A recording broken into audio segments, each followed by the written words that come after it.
mbokk yi maa ngi leen di ziar leen nuyu baax a baax tey dama bëggoon tey ñu waxtaan ci li nga xam ne mooy position wu son excellence le président Bassirou Diomaye Faye par rapport à l'AES président dafa wax ne dina œuvrer pour que les États l'alliance des États du Sahel rejoindre la famille CEDEAO loolu nag am na ñu ko rafetlu am na ñoo xam ne naqaru lañ ko waaye dinaa leen wax lan moo tax président am taxawaay boobu ndax président day am accès ci ay information yoo xam ne ñu bari du ñu am accès ci information boobu yooyu c'est normal c'est tout à fait normal te président dafa am lu mu gis loo xam ne mu ngi ñëw jëm ci seen kaw muy Mali muy Burkina muy Niger te président bëggalu leen loolu dafa bëgg éviter catastrophe boobu mooy lan ndax gis ngeen système bi nga xam ne système bi tënk àdduna bi dafa am benn puissance boo xam ne foo ko natt weesu na ko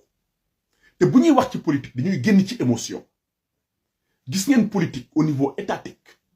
ñoom xamuñu lan mooy yoon ak lan moo nekkul yoon ñoom xam ngeen lan la ñu xam lan mooy seen intérêt kese la ñu xam te seen intérêt bu leen jaralee ñu détruire dëkk duñu hésiter dañ koy détruire gis ngeen Libye avant ñuy def intervention bi bay rey Kadhafi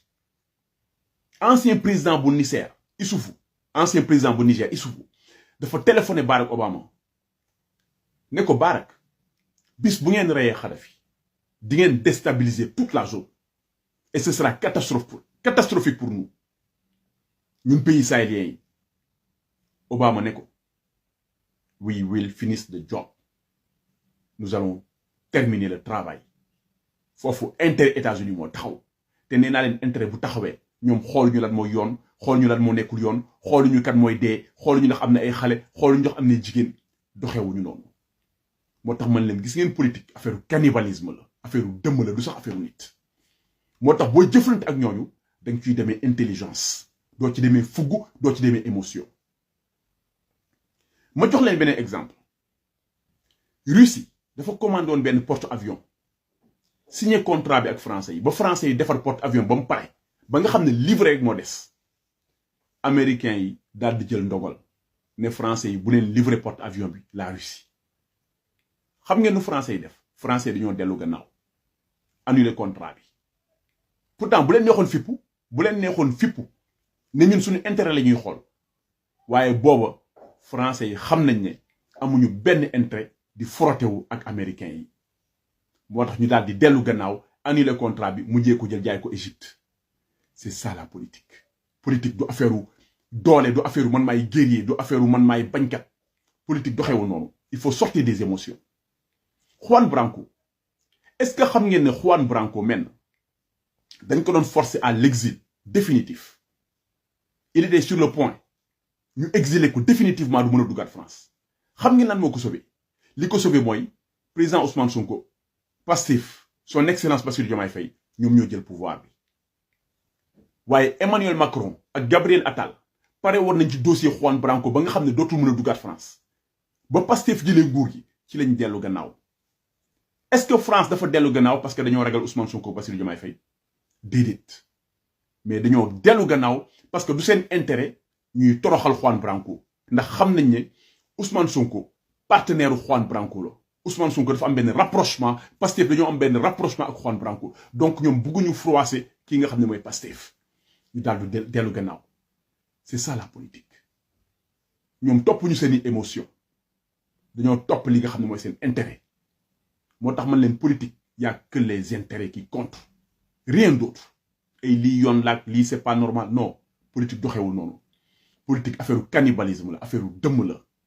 moo tax boo ci nekkee da ngay xam nan ngay jëflantee ak nit ñooñu léegi nag dëkk yi nga xam ne mooy Mali mooy Burkina mooy Niger li nga xam ne moo leen mën a dal bu fekkee ne nanguwuñu li président Bassirou Diomaye Faye leen proposé pour sauver leen li leen mën a dal mooy ñu isoler leen gis ngeen le système mondial là am nañu capacité isoler ces trois pays là sur le plan politique sur le plan géopolitique sur le plan économique à tous les niveaux isoler leen ba nga xam ne dañ leen di étouffer te bu boobaa ni la Russie ni la Chine duñ ci mën dara loolu il faut que mu leer ci bopp africain yi c'est pas parce que am nga benn partenaire bu tudd Russie ak Chine rek yaakaar nga ne yow tu peux faire face à ce bloc occidental très puissant non non non la preuve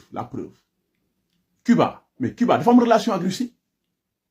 te pourtant Cuba mu ngi sous embargo depuis combien d'années est-ce que Russie dindi na embargo Cuba bi déedéet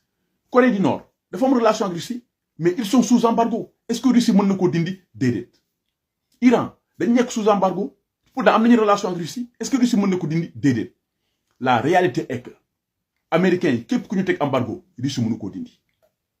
c'est ça la vérité te Russie mënul embargo benn réew bu fekkee États-Unis d'accord donc la réalité est là il faut qu'on soit lucide dans nos analyses tey benn dëkk ci àdduna bi amuloo intérêt ngay froissé wu ak américains yi ngay mën a benn guerre froide ak les États-Unis benn dëkk ci àdduna bi tey amuloo intérêt def loolu bu fekkee bëgg nga sa waa réew Che Guevara dafa ne woon demandez l'impossible mais soyez réaliste donc pour éviter ñuy isoler ces États muy Mali Burkina Niger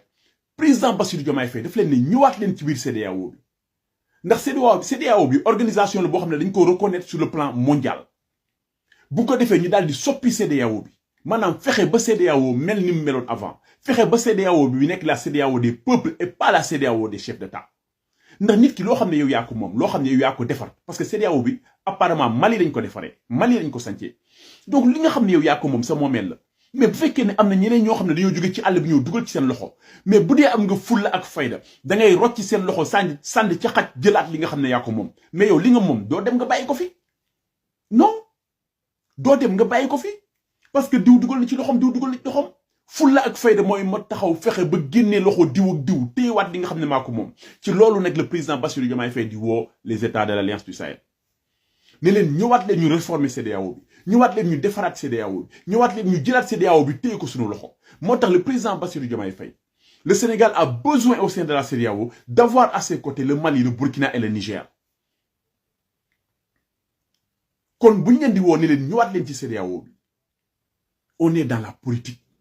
dëgg la CEDEAO bi taxawaay bi mu amoon jamono bi Mali nekk ci xat-xat ne kenn rafetlu ko même le président son excellence Bassirou Diomaye Faye rafetlu ko mais il a compris que quitter le CEDEAO pour créer beneen alliance boo xam ne da ngay nekk en guerre contre le bloc occidental il a compris que loolu du xel te loolu amul mënuñu ko def ba génn ci parce que force yi yamuñu doole yi yamuñu à tous les niveaux rek doole yi yamuñu kon loolu la africains yi war a xam ñi nga xam ne ñu ngi woowee seen bopp ay panafricains loolu la ñu war a xam président Bassirou Diomaye Faye daa bëgg sauver ces trois pays là te xam na ne pour mu sauver leen il faut que ces trois pays là reviennent dans la CEDEAO ñu réformer CEDEAO bi mais ces trois pays là bu fekkee dañoo bëgg génn CEDEAO bi dañoo bëgg taxaw ñoom fi ñu taxaw ne ñoom duñu changer position li leen ci mën a fekk dafa bari même au niveau de l'Afrique mën nañu limiter seeni déplacement ndaxte CEDEAO bu ne les trois pays là amatuñu droit dugg ci benn réewu CEDEAO amatuñu droit dugg ci benn réewu CEDEAO mais au final même bu Sénégal bañee ñu soumettre ko au vote mais Sénégal mën na bañ a gagner vote bi maanaam CEDEAO mën nañu finalement interdire dëkk yooyu duñu mën a dugg Sénégal duñu mën a dugg Côte d'Ivoire duñu mën a dugg Guinée duñu mën a dugg feneen ak feneen Sénégal avec sa voix même bu Sénégal bu taxawee pour bañ mais au final vote la ñuy def bu ñu defee vote bi jàll mais Sénégal mënu ci dara bu ñu demee vote bi jàll Sénégal mënu ci dara parce que problème Palestine noonu la demee ONU à chaque fois dañuy voter Sénégal day voter contre lépp lu ñu bëgg a teg Palestine Sénégal day voter contre waaye duñ ci mën finalement majorité moo koy remporté kon ban njariñ la am dama ne les États de l'Alliance du Sahel nañu delloo ci seen xel nañu génn ci ay émotions xam ne adduna bi ñu nekk nii maanaam justice moo fi amul lépp question de pouvoir la stratégie la politique la kon da ngay xool yow lan moo la arrangé sa waa dëkk nga dox ci mais buñ fi nekkee bëgg a jaay affaire Rambo ay ñun ay jàmbaar lañu jàmbaar ci koo xam ne yow sans la Russie tu ne peux même pas protéger ton territoire parce que Ousmane Sonko mu koy wax naan le but ce n'est pas de quitter un maître et d'aller rejoindre un autre maître mais il a raison parce que tey seen maître mooy la Russie